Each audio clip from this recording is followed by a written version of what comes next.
I took a breath, saw where I was at, and came quite close to weeping. She donned dominatrix gear, leather and high-heeled boots made for crushing. As she grabbed a pink and black whip, I just began blushing, exposed and yet delighted. She was making my world fun, giving me something my excited mind could write about. So, I just went with it, tried to concentrate on her eyes so enthused, as the first strike came to my serious hips so confused. In the endless lobby I walked around with hands out, unable to see at all. The blackness was enveloping me. I cried out I think, and then from what I thought was the east there appeared a hall.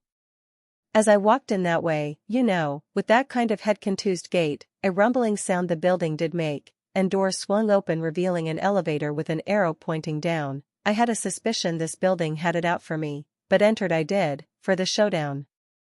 The elevator plummeted so fast I could scarcely think. There were pains on my sides and me bum that wouldn't let up. Bruises from unseen strikes were like a debt collecting, forming on my body as dues, but I gritted my teeth and bore it with strength from years of abuse. Finally, the doors opened and I stepped out of the elevator, into dark and wary, as a solitary light suddenly clicked on my heart like a worm to a canary. I knew I was in for something, but what could it be? I had already been through so much insanity, so, what could possibly happen to me that would scare me any further? For, so many times already I had been a killer stalking to make myself a murderer. My upbringing sucked, my early relationships were creepy and weird, so what did I care? Blackened rooms, a bruised body, and a spotlight to me steered? I began to laugh, for there can be nothing here except clowns. For this is what makes up the world of religion, politics, and all sound ridiculousness from everyone is what I see, people without a thought in their heads or any idea of how to be free.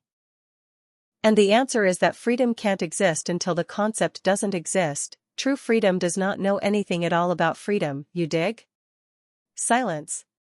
Shouted myself at myself. My voice echoed from everywhere, and yet I didn't remember yelling. You have come here seeking knowledge, and that is why I'll walk here. At the center of all towns of the soul, there is a black building of truth. Here is where we tolerate no bullshit, no weakly thought-out ideations, and no inauthenticity. Here you will confront all that is wrong about yourself, you will shake, squirm, bleed, and yes, you will die. There is no escape, the elevator is gone because you know you need this. So prepare for your deliverance to the other side of truth, the place where your truth turned into lies that are now wanting to come back home, the place of your childhood where you once sat, feeling alone and unloved. This is where your pain turns to dust, where your lies are exposed. You will find what there is inside to really know, and all that you are will be revealed. Now, let's get inside that mind of yours and have some fun. When the laughs begin you will forever understand where your pain doth end. Then, the hall went silent and I, the one usually so stoic, admitted to the dark a shudder. And, laughter filled the world. In my mouth a blood-red hook, slicing my lip to harmony. Downward it drew, hypnotizing me into the video of me, a cat with fingernails long and strong, in my curvatures, leaving specks of crimson evidence, stains of joy as overture. Music filled my expressionistic taste, so I yelled out to her with solicitous time, "You are rocking my world, my goddess, my sweet Fräulein." No blood flowed and yet it rose and pressured my soul. She was not an expert but it was good enough for the goal, and what would I know of such things? A lost kitty I am true, she simply had taken me in to pet my fur while I reminisced of tin men and dystopian noirs before noir, a metropolis so stark. Funny ships flying around, and sex bots on the mark.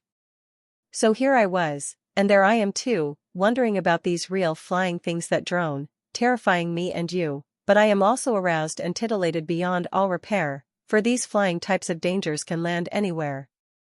Maybe a terrorist bomb or a strange creature from space will come, and when Ziggy plays guitar, he will usher us to kingdom come. She whispered in my ear then, "That's it baby, let it all go, I can see your mind working on things you don't know. Just surrender to me now and feel all of yourself, it's like some kind of hell, mixed with heavenly yells. I want your explosion and need it right now. So christen me with your juices, the thing I ask for, allow." A bright light shone in my face as I stood before a wide jury, and in the sight of many eyes, I saw they all were me. Under the gaze of my own green eyes times many, I realized I was about to be judged by myself as proxy. I wanted to run because who could know me better? But I felt rooted, buzz-touched, bruised and tethered. Let the rites of fall begin, I proclaimed, but hey, who said that, my moving mouth here, there, or my shame? I suddenly was gagged from nowhere and I had some strange ball in my mouth, but did it taste like desire or more liquor? I couldn't quite tell. All the me stood up and the walls of the room exploded, leaving myself aghast and aroused at the sight of space and time eroded. I saw my birth in supernovae, but time didn't exist then, my elements were just tiny floating things, like Lilliputian. Not an imitation, because I was aware of nothing, not even me, just monophonic and yet separated, with parts my only real identity. The connections of the silence, the space between my parts, was an extension of my body, but not the end nor the start. On some planet I came together under another star, the sun. This was still long before the timekeeper had formula for the sum. I evolved and grew to walk, then discovered fire. Its conspiracy beguiled me as I sought to know its secrets. Then I built a water wheel and eventually wind generators, and because I was lost, I found my way to this place here. The walls came back, the me's were seated, and I asked myself a question: can you keep it together or will you be whipped to explosion? I squirmed, for things were getting intense. And I said to me, look, I don't know is my answer. But, from what I have just seen, haven't I always been called to come? Or will you tell me that I have just been receding, huh? You know the answer to that, said I. Isn't that your bread and butter, like your eyes? For there is no difference between going and coming, and there ain't any difference between a church and your thighs. I knew I was right enough to be wrong, so I just began smiling, like my frown had done all along.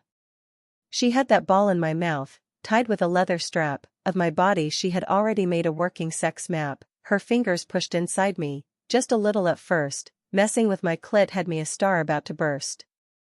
I murmured her this and she said back, there's nothing to it baby, it's just the give of a lack. The me's all stood up and proclaimed their origins, they came from multiple dimensions. It turned out that I really was everywhere after all, and there could be no loneliness like I thought after last call. But they wanted to know something from themselves, why we have all sent our minds to live in hell.